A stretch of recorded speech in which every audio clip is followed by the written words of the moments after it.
Awesome. I'm here with Scott Marcaccio, CEO and co-founder of Myodetox. Thanks What's for John? being here, Scott. Thank you, man. I appreciate the invite. Of course. For those of you who don't know what Myodetox does, can you tell us a little bit more about what it is you guys do in the physical therapy world? Sure. So effectively, we're a lifestyle brand of physical therapy. So we actually operate brick and mortar clinics. Currently, we've got 10 or 11 clinics across Toronto, Vancouver, and LA.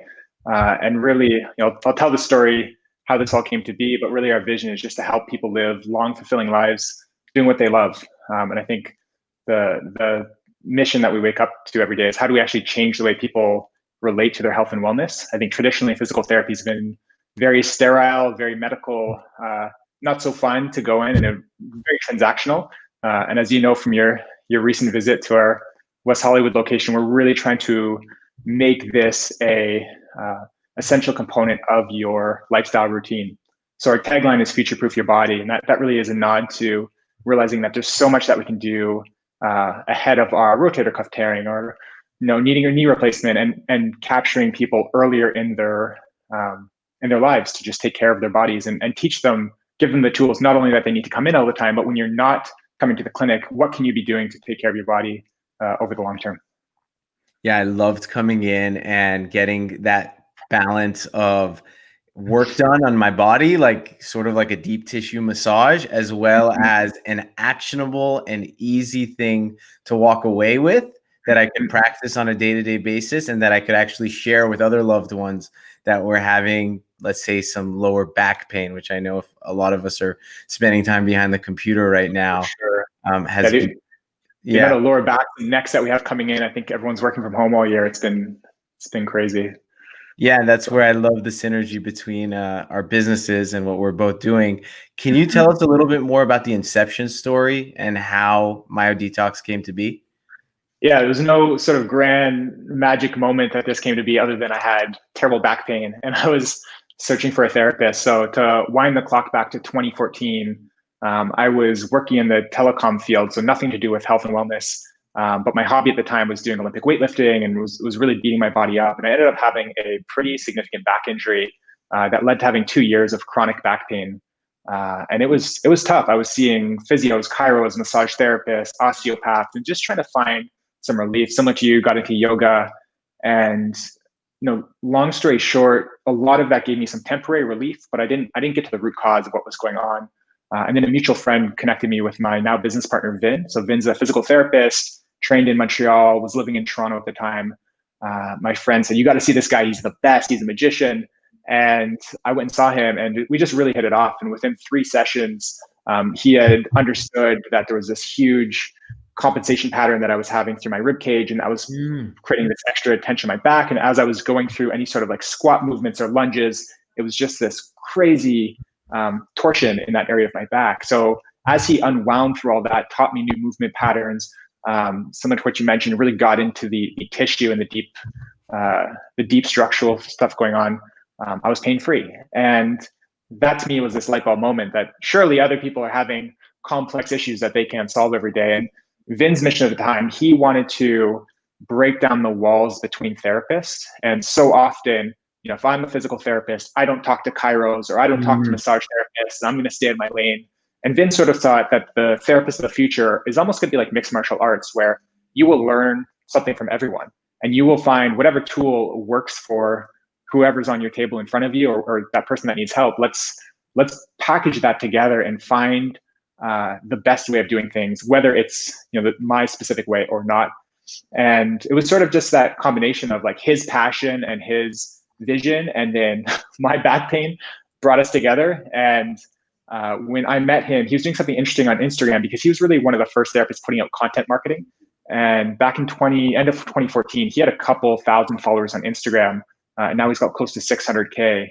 And that content marketing snowball I saw was really interesting. So I ended up putting some money into the very first clinic, and we had no intentions to scale this outside of Toronto, but just, I'm a big fan of the quote, "The further you go, the further you can see." And it's very much the case for us. We just, throughout the journey of meeting great people, we were very fortunate to find mentors from Equinox and Orange Theory Fitness and SoulCycle and Barry's Bootcamp, and people that had built incredible brands in the boutique fitness space and really had an understanding of a premium hospitality experience, and how do you actually build a consumer brand? And we took that thinking and looked at the physical therapy space and realized this is incredibly boring, right? Like we've already Totally. painted the walls black and we're bumping Drake on the speakers when you come into the clinic. And that was, how we thought about the business in early 2015. And obviously, since you've been to WeHouse, seen a lot of evolution from there. But that alone was like groundbreaking at the time, because every clinic looks the same. You've got like the anatomy poster up on the wall. You've got just like rundown tables. You've got curtains you're pulling around. And we just felt there was a way to push the envelope in that and actually bring in like really cool retail thinking and consumer thinking to make that experience better. And then on the therapy side, creating an internal curriculum that trained great therapists. And there are incredible therapists all over. There's incredible clinics all over. But the challenge I was having in my own journey was like, how do I find who to go to? It's very confusing. Right? As a layperson, I have no idea the difference between chiro, physio, massage. I don't know who I need to see. And ultimately, most people find their therapist by going through this lay network and asking, like, John, I know your shoulder was hurting and you were going to this place. Who's that guy you see? And that's Totally. 90% of how people discover their therapy. So we took the approach of like through education and through content marketing, we could actually expand the pie of people that are using these services. And not only will they come when they're injured, but can we actually start to change behavior and have people come earlier and earlier in their lives and start to build healthy habits that are actually going to prevent a lot of issues down the road. And one of the stats I love, I think the average age of people that use physical therapy services in the US is 52 years old. The average age for our clients coming in is 32 and a half years old.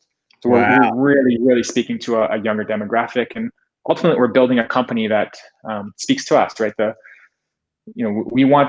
We all use these services every single week because we're all pushing our bodies hard and enjoy the pursuit of pushing hard, but like the recovery needs to be equally in focus. And ultimately, that's what we're trying to build here. Super cool. So many places to jump off. I think, in one light, like looking at what has happened in healthcare, like the consumerization of healthcare, and looking at like the One Medical or even something like a Dry Bar, which is outside of healthcare, and then seeing like all these little facets and spots in the experience that can be made more pleasant, whether it's like going to the dentist or going and getting a facial or going and getting physical therapy. I find that fascinating. I think it's really cool, like just thinking about our relationship to movement and our relationship to our physical bodies and the relationship between mind and body, and thinking about like a lot of people now with the mental health being destigmatized are coming out and saying everyone should have a therapist. Right. And I think what you guys are in some respects saying is like everyone should have a physical therapist. Everyone should have some sort of accountability partner or some sort of a professional who really knows physiology that can help you connect to movement in your body in order to make sure that you can do whatever you love in the functional approach for many more years to come. The name Myo, for those who don't know what it is, I think is it myofascia that it it's actually Latin for muscle. Muscle. Okay. Yeah. Okay. Yeah. And the naming story, it was like Vin scribbling on napkins with our regional director in Toronto, Kev. They used to work at this small little shop north of Toronto, and Vin was sitting there one day when he was like thinking about his curriculum. He's like, "What do I name this?" And he was like muscle detox or myodetox, and the detox was just a nod to like getting dysfunction out of the body. And Kev like looked at the napkins. He's like, "Muscle detox sounds so stupid," so myodetox it was. And I like it. It just stuck. The clinic was actually called Movement Clinic way back in the day. And then Myodetox, it just became this sticky term on social, and we had big fitness influencers really start to push it, and it became so sticky. We actually ended up changing the whole company name to that. But that's the origin story of the name. Amazing. I love to learn, our name is JOON, and it comes from a Farsi word. And, you hear someone like Daniel Ek of Spotify talk about their own culture being sort of this balance between that of Sweden and the United States. And I'm curious, you guys being a Canadian brand, but then now coming and like building a stronghold in LA, and Canadian and US culture may be more similar than like Swedish or, or European and the United States, but how do you guys sort of balance the culture of Canada and the United States, and how has that added to maybe your competitive advantage as a company coming from Canada? Mm-hmm. It's been really fascinating. And for me, I was living in Canada for about 3 years, 3.5 years, growing the company originally from Canada. And then moving to LA, it really, visiting here is not enough to truly understand the cultural differences. And the more time I spend between the two countries, the more I actually realize, like, at first glance, they feel very similar, but the consumer behavior is very different. The way we have to navigate with our team. So for example, in the US, with our team, we can be very direct, right? Employee feedback, you don't have to beat around the bush. It's like, here's what's going on. Here's where we're going to improve. And I also find there's a general more motivation factor on compensation and ability to grow. I find the Canadian team is very good at staying very aligned as a team. It's very deferential. People want to make sure everyone feels a level of buy-in before one person makes a decision and moves. So I think that level of assertiveness is very rewarded in the US, whereas it can feel disconcerting for people that came from Canada, because the stereotypes are true. We're just very polite people. And the fact of like making someone emotionally uncomfortable, giving them feedback, for example, it's something that we've actually had to train and coach and develop a lot. And that's where Hila, so our head of HR that you've been speaking with, she's been incredible, because she's able to take a lot of the systems thinking from the US and her experience in LA specifically, and help me translate that into the Canadian culture. And I think there's a middle ground. I think there's incredible things to be taken from both cultures, right? US, it's like move fast and have big goals. In Canada, I think it creates a very stable culture where everyone is about helping each other on the team. And I think the vision is that how do we weave those together and get the best of both worlds, and avoid the weaknesses of both worlds in many ways. Super cool. Cool. And to think about how you guys will develop from not just Canada to the US, but as you go global, and thinking about those different types of things that you have to keep in mind.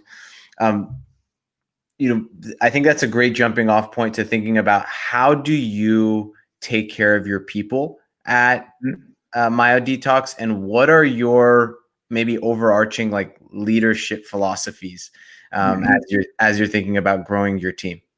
For sure. So I think the biggest one is leading by example. And no matter what you say, the team will always follow behavior. And in so many ways, that can be a disconnection, right? If you write up this whole document, how important it is to take care of yourself, and that's like part of our values, and then myself and the other leadership team are running ourselves in the ground, that's not a great look. And that was something that was challenging. We're about 6 years into the company, and I'd say the first 3 to 4 years, it was all about the hustle, like 18 hours a day, 7 days a week. Like we will win by outworking everyone, and that's not healthy, first of all. And it comes from this. When you've got a leadership team and a group of sort of call it a founding leadership team that has a chip on their shoulder, and everyone wants to make their dent in the universe, you can't help but fall into those behavioral patterns. And I think that works very well in the beginning of a company. But I think about 1.5 years ago, we really saw how important it was that we actually all started shifting our behavior and walking the talk to be much healthier as leaders, and how we brought ourselves to work. Because no matter what you write in your core values book, like how you show up every day is what your team's going to feel. So earlier this year, I actually did a presentation to our entire corporate team, and the title of the presentation was "Protect the Asset," and the asset is them. And I really made it clear how important it was that doing less is more, and making sure that we have time to like recover and bring energy to work versus just put time in is so important. And ultimately, I as an owner of a company in the olden days, it was all about hours in, right? It's like widgets time, like let's make sure everyone's working their 10 hours a day. But ultimately for us, what we're focused on is output and performance. And if somebody is able to do that for 4 hours a day or 5 hours a day or 8 hours a day, whatever they want to do, that is more than fine, because we're all just working towards this shared goal together. So it's hard to break the habit that you need to be working your ass off to grow a company. And in the early days, it very much is true. You're not going to get to escape velocity, but we're in this very intentional shift to protecting our team, and there's so much unspoken pressure, I think, working in like a startup environment. Totally. If you are just joining the team and there's 40 or 50 people, everyone's working their ass off, and you've set these big goals and you've raised outside capital, there is a pressure to perform, and like, the default switch is that performance means more work and trying harder, but the quality of the work output is actually not great if you do that. So that's been the biggest shift, I think, that,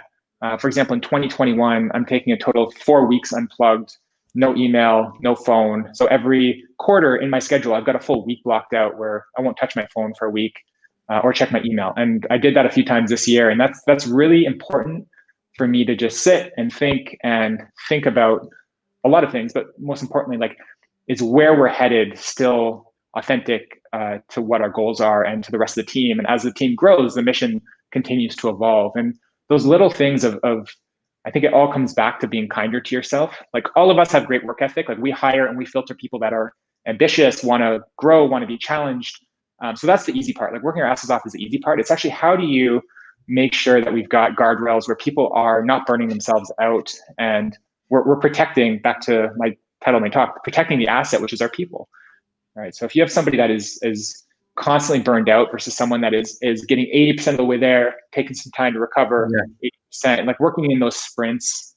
And there's a lot of organizational stuff that falls from that around how we organize work, how we have clarity around our quarterly OKRs and all of that. But the main philosophy is how do we create a company where our people are actually taking care of themselves proactively, same as our external facing mission.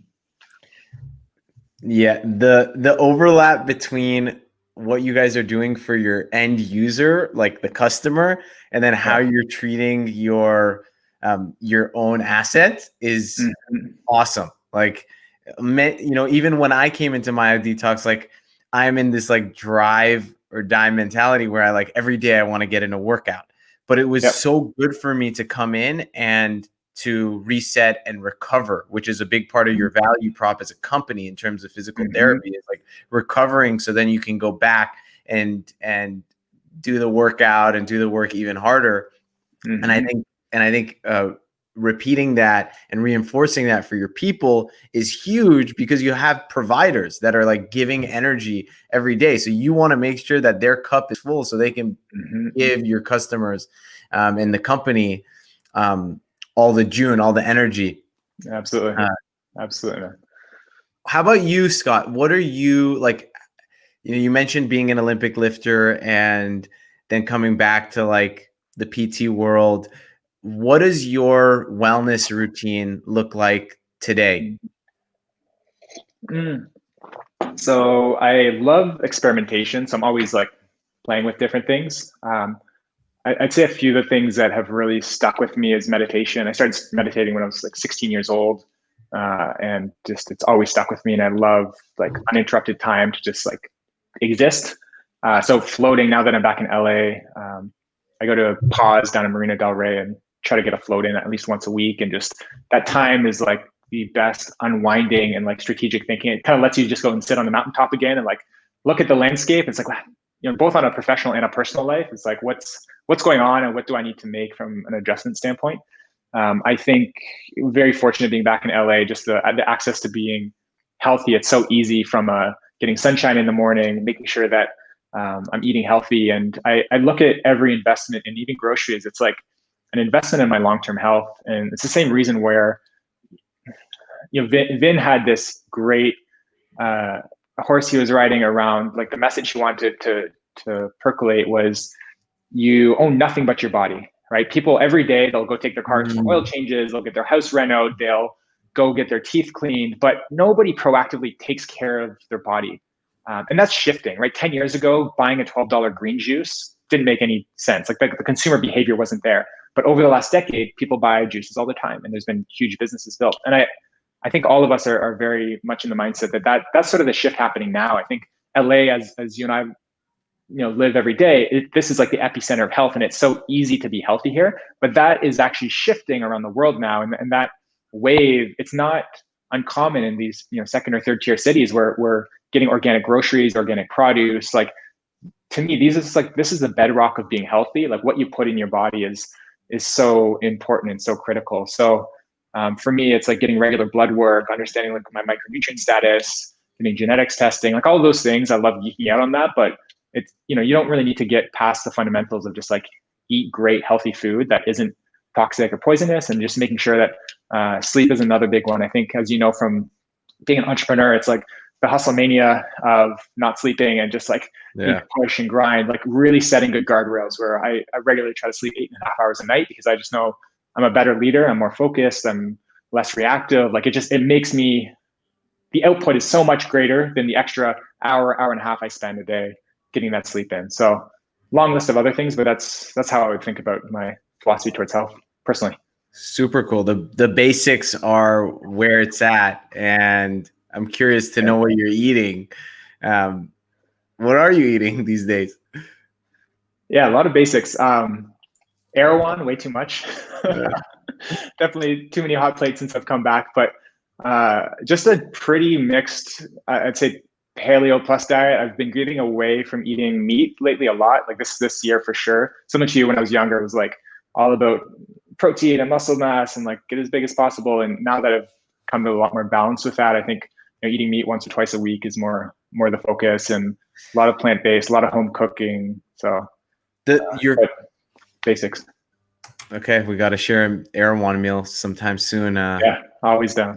And I love how you're treating meditation and taking time away, like at least scheduling that out once a quarter, and taking time away so you can then just like think about things, because it's so easy to work now. Like our phones are always accessible, and whether it's like sending another email through your email or sending another note through LinkedIn, like it's always possible to work. So it's becoming more and more important to just like really just unplug and let things simmer. Yes. Some of the experiments I'm doing in December right now is I'm doing actually 30 days of no news and no social media. So since December 1st, I have not touched social or news at all.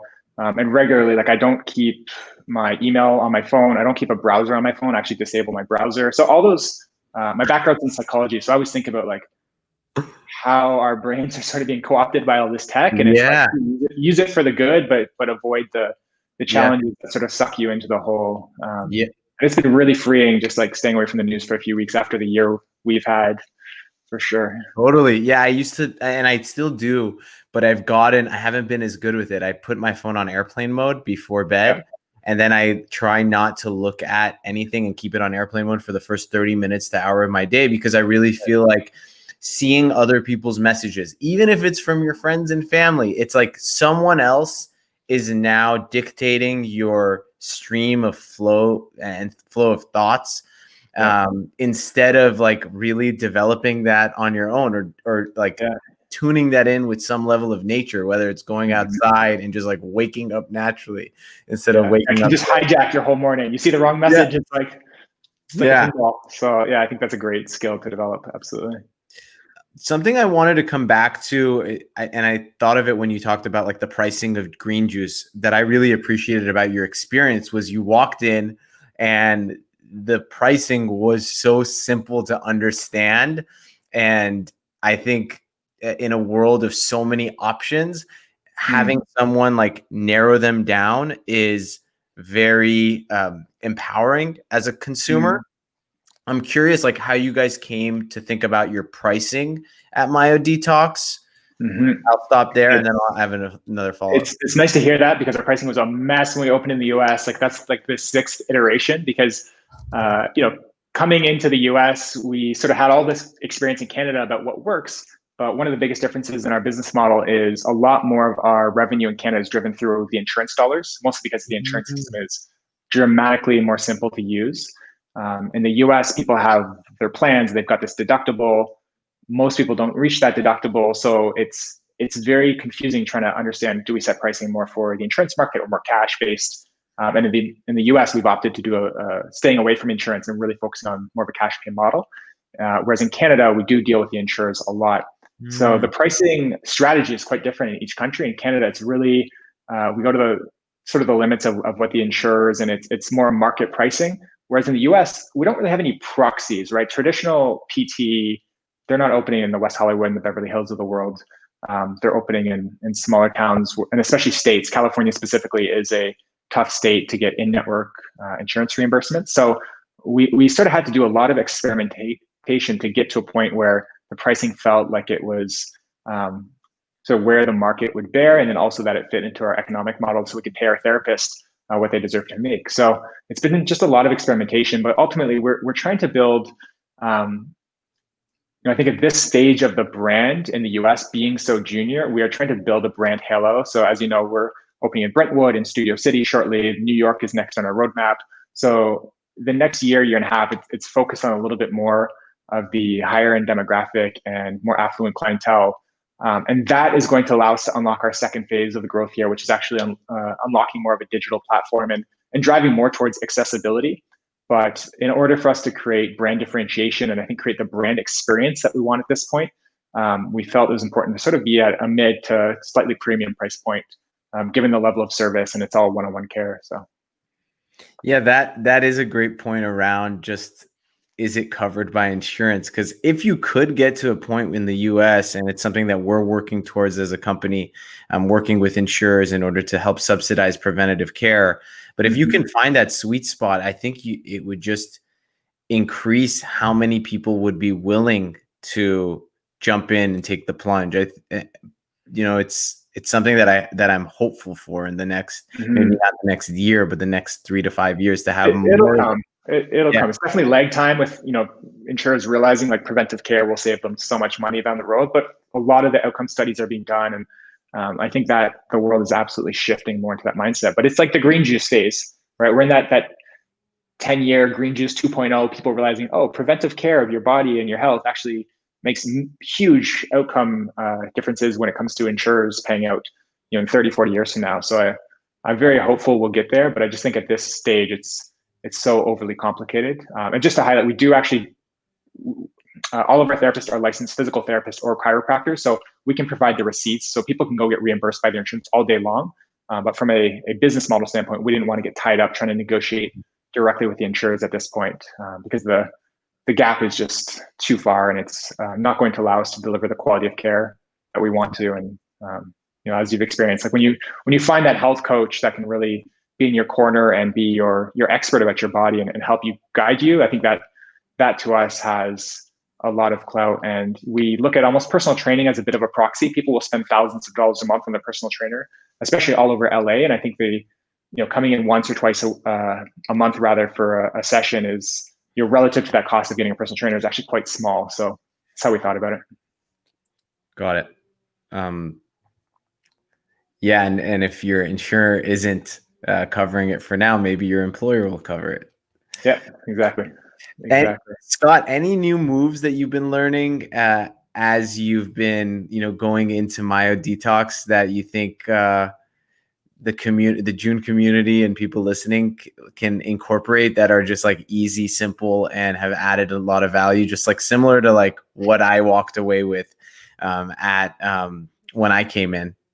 For sure. Yeah, I would actually just encourage anyone listening, just flip over to our Instagram. Like education is one of our core pillars, and we try to put out some great content on there. And for clarity, I'm not a therapist by background, just a someone in pain looking for help. But we have profiled all of our therapists on our Instagram page, and they just continue to impress me. And outside of our company page, there's 10 or 12 of our therapists that are very active on IG and all educational content. And especially with everyone working from home right now, that's been a big focus around like, how do you actually counteract what's going on with your desk? So I think pictures and videos are worth much more than I can show at this point. So I would say that's the best place to find free info on what you can do. Perfect. That's fair. Last question for you, Scott, is what does the future growth look like for Myodetox? You mentioned a little bit about opening 2 more locations in LA, moving to New York. But really, like, what are you most excited about when you think about the future of the brand and really like the vision in terms of where Myodetox will be in 5 years? Yeah. We've said this for a long time, but we sort of just look at the business as a vehicle for personal development. And what's really exciting me right now is just watching a lot of our therapists that have been with us for a few years starting to take on more senior roles, where that's in community and marketing, whether that's on the business side, whether that's in our education team and being a lead therapist. And I think the thing that excites me the most is, we're starting to see these building blocks for how we predictably build clinics and successful clinics that can help their local community. And being able to get to a point where we're able to understand like, oh, there's a lot of demand in XYZ suburb in San Francisco, and we've got a team of therapists on deck and ready to go that want to step into these larger roles. So I think the thing that excites me most is the brand has license to do so much more than just run clinics. And I think whether the brand partnerships we've done with like Nike and Lulu and Equinox, whether it's the philanthropy trips we've done over to Nigeria. So if anyone wants to look at that, you can look up Beyond Borders on YouTube. But we actually sent therapists over to Nigeria to train some of the healthcare workers there to give them better manual therapy skills. I think international expansion is super interesting. And then the digital side and really driving more accessibility to very vetted content from senior therapists that is going to give people the help they need, even if they don't want to pay for it. So along that whole spectrum, it's like the core business. I think I'm incredibly excited for the growth plan. And I think we have an opportunity. A lot of things have gone our way, and it's sort of a situation. If we don't do it, no one will. I don't see a lot of therapy brands not only expanding nationally, but we're in talks right now to put something into Australia, into Dubai, and some other countries, and it's just going to be a lot of fun. So personally, I'm excited just by having challenges to solve bigger problems. But I think as I look into the team, it's just the opportunity to keep growing the company through personal development internally, and then continuing to just help everyone as we open these clinics and more people come through the doors. Ultimately, the output here is people living longer, fulfilling lives. And I remember we used to sit around and joke, like, thank God we're not selling cigarettes, because it would be really hard around a conference table to think about, okay, how do we grow this company when the product is a net negative to the world? But I think for us, whether we go to the vision we have or halfway there, I think it's just really fulfilling to be able to build something that's still very helpful to people every single day in every session. So that's beautiful, Scott. And it really comes out in the experience, like meeting you, seeing how calm, composed you are in terms of your own journey and development and like the vision you have, and then thinking about what I experienced as a customer. And I'm just learning about some of the other stuff you guys have in the pipeline and the roadmap. So excited for you guys. Grateful for you taking the time to be here, and looking forward to finding ways to work together. So if anyone hasn't checked out Myodetox today, if you're not in LA or in Canada, start knocking on their door and requesting one in your city. And maybe you could just check out the Instagram in the meantime. And those of you that are in LA, check them out. They're doing some awesome stuff, and go out there and move. Go out there and move. Absolutely. Thank you so much for having me. I really appreciate it. Thank you, Scott.